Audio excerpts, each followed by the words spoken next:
Why are we like this? Why can't we just chill? You can see the world as an infinite sheet, an infinite landscape of potential with hills and valleys, and each human as a sort of an ant on this landscape. To use a mathematical language, a manifold. And if there are hills and valleys in this field of potential, then why would an ant on this field feel any reason to go anywhere else? Why be at one place rather than any other? If there's enough food, why go from one place to another at all? Animals live in this state of constant acceptance at all times. I get food, not too many dangers, except that the lion likes to eat one of my children every once in a while. But I got a dozen of them, so it's not a big deal. I haven't even named any of them.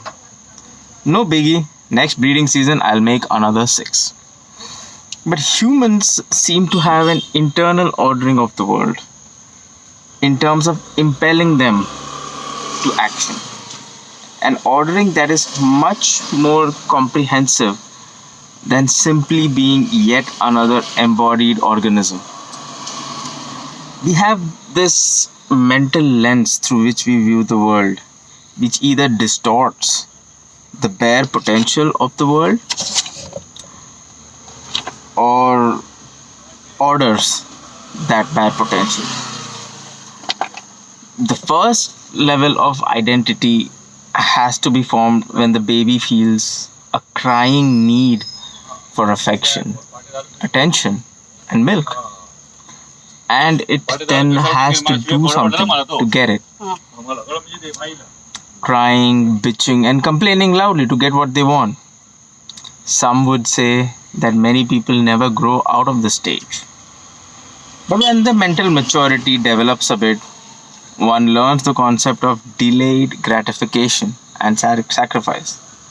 However, the difference between the things that one is owed versus the things that one must work for comes down to a question, I feel, of identity. If you view yourself simply as an animal that must maximize comfort and minimize discomfort, you will order the world according to that set of priorities. Max indulgence, max stimulation, max music, max visuals, max drugs. But then such people don't tend to be very happy, if you observed. They have a very weak ability to delay any kind of gratification. And somehow some kind of happiness juice seems to be lost with every pleasure that you indulge in. If you view yourself as a child of God, put on earth for a divine mission for the salvation of all humanity, and you genuinely believe this with 100% of your being, suddenly your ability to delay gratification seems endless. You can be fed to the lions for your beliefs, and still somehow you seem to be able to find the psychological reserves to stare death in the face. All because of the belief in your identity. How cool is that? This identity hack seems to be such a powerful belief that influences physical substrate at the level of neurons, neurotransmitters, and pain receptors and such things. No wonder identity is the major issue over which politics is done. If your ancestors have done great exploits, then you can co-opt those achievements into your own identity and get a free entitlement or responsibility boost. Now this is important. The entitlement boost would be for demanding more tax breaks for your particular community, and the responsibility boost would be the expectation that you would live up to the exploits of your ancestors.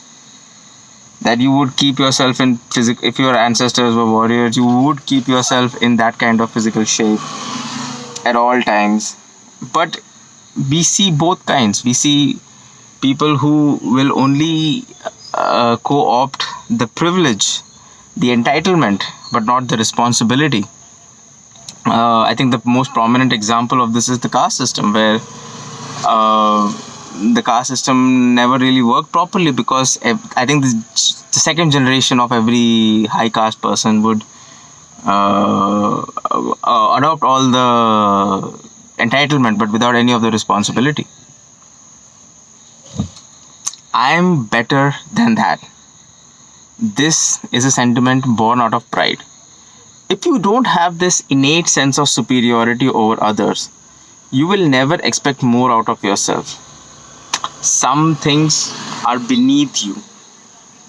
Even this belief comes out of a sense of identity. So I've just found that this internal ordering is just so fascinating. I have more thoughts on this. I will share when I write them.